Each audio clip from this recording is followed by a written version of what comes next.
In what universe would it be appropriate to come to court, interrupt the other party, and then start yelling at the judge about your case? Can the defendant on position 16 be excused? That's the case that filed for bankruptcy. Yes, they may. I believe that was Tenant White. Yes, We're going to enter a bankruptcy stay, and we will send notice at the appropriate time when we can move forward. If your address changes, please update the court so notice will reach you at the appropriate location. Have a good day. thank you, Your Honor. Miss White, you're free to leave the hearing. I'll still contact you so I can, because I'm trying to get them some money, but I'm in the hospital. All right, guys, today we're diving straight into a moment where tension and truth collide.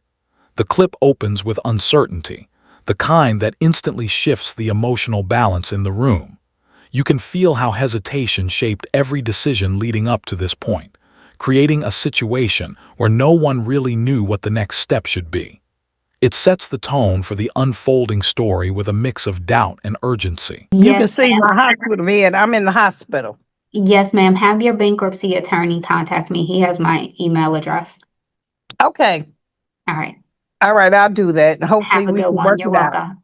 All right, bye. All right, I am ready. What's the announcement, counsel? The announcement is that the defendants will accept a consent judgment against themselves for the amount of $18,533.96 and a writ of possession to issue after the 7th day. And I don't believe there are any counterclaims on the answer, but that they'll be stricken. And that's it. All right, and I believe that was Miss Harrison for number 28. If I could have you unmute and raise your right hand and just say something for me, it'll make you pop up on my gallery feed. There you are. All right, Miss Harrison, do you swear your statements today will be the truth under penalty of perjury? Yes, Your Honor, I do. Thank you. And are you freely and voluntarily agreeing to the terms that Mr. Bakarich just stated to resolve this case? Yes, Your Honor, I do. All right. He will prepare and submit a proposed order to me for review. I'll make sure it matches what we've discussed here in court today, and then I will sign it and make it the order of the court. Counsel, if we will have Miss Lane send you her email address in the chat. This segment captures the complexity of relationships when trust breaks down. The presence of another man, the arguments, and the disconnect push everything into a gray area where communication collapses. You can see how confusion becomes a barrier, making the father hesitate, not out of neglect, but out of fear of stepping into a situation he couldn't fully understand at the time. Momentarily. Actually, it may allow me to do it. Give me one moment. It will. And then you will have that. And so you can send the proposed order there, and that will make sure it gets to my Odyssey queue for a signature. Is there anything further that you need for today? No, just wishing you and everyone else a happy Thanksgiving. You as well. Thank you for being patient with us this morning, and you and Miss Harrison may be excused. Thank you, Your Have Honor. a happy We'll look for holiday, the email. everyone. Thank you. Williams, what case did you have ready? Judge, I had the case with defendant Jada Smith. I'm sorry, I don't have the position number in front of me. 17, I believe. All right, what are we doing? Your Honor, the defendant has agreed to vacate the unit on or before December the 4th at 11:59 Excuse me, Your p.m. Honor. with the writ of possession to issue on December 5th. This is possession only, Your Honor, so I'm not seeking a money judgment against her in court. Excuse me, Your Honor. Here, the uncertainty reaches its peak. The father stands at a crossroads, emotionally ready but logically unsure. It's a striking moment that highlights how doubt can override instinct, especially when the environment feels hostile. Every choice is weighed with caution, and this freeze reflects how easy it is to misread the situation when emotions overpower clarity.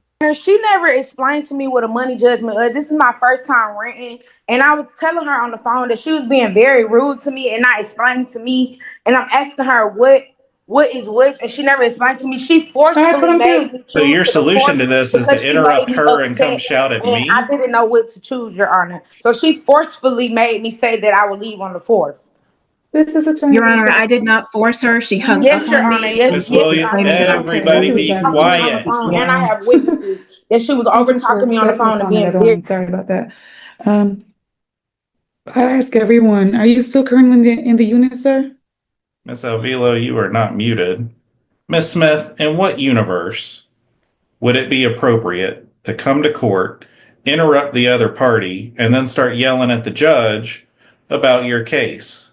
You could have calmly and politely told me that you were unhappy with these discussions, and it would have been a much smoother process than me trying to listen to two people talk over each other and argue with each other at the same time. I'm not trying to argue, sir, but it's not fair in a living world. I'm not being disrespectful, and I'm honest with you. But for me to be answering you and responding to you, and then it's okay for her to talk over me because she's an attorney, and I'm a Miss Smith, people that's take not fair to turns me, in sir. this case. You weren't responding to me because I didn't ask you anything yet. Well, I I didn't was even have the Miss Smith. I didn't even get to finish that sentence either. In case you're wondering. So, no, you don't just get to. There is a process to it. One person says a thing, they finish. The other person says a thing. That is how things get resolved. I understand that everyone who comes to this court is unhappy about their circumstances. They're in a difficult situation. It is stressful in ways beyond measure. But I'm going to be very clear when I say you started talking before she did. Twice now, you've started talking before I did. And so, whatever you think you're not doing, I'm going to tell you that to me, it feels like you are. So, the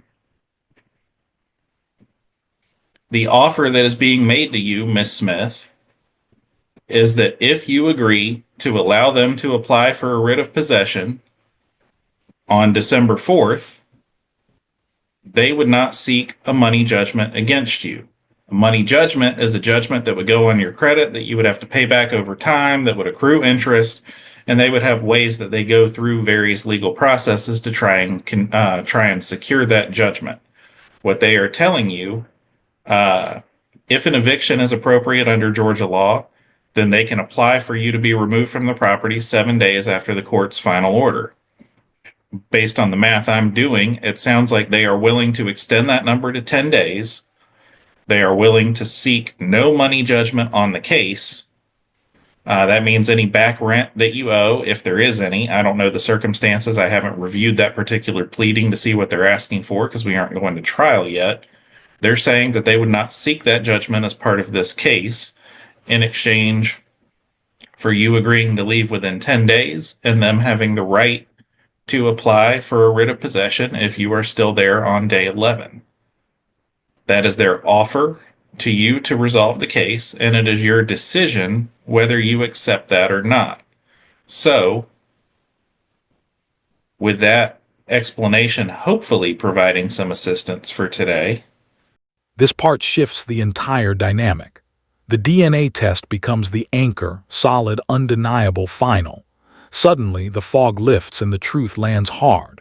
The moment he learns the child is indeed his, everything changes instantly. You can sense the emotional hit, relief, shock, responsibility, guilt, all clashing at once.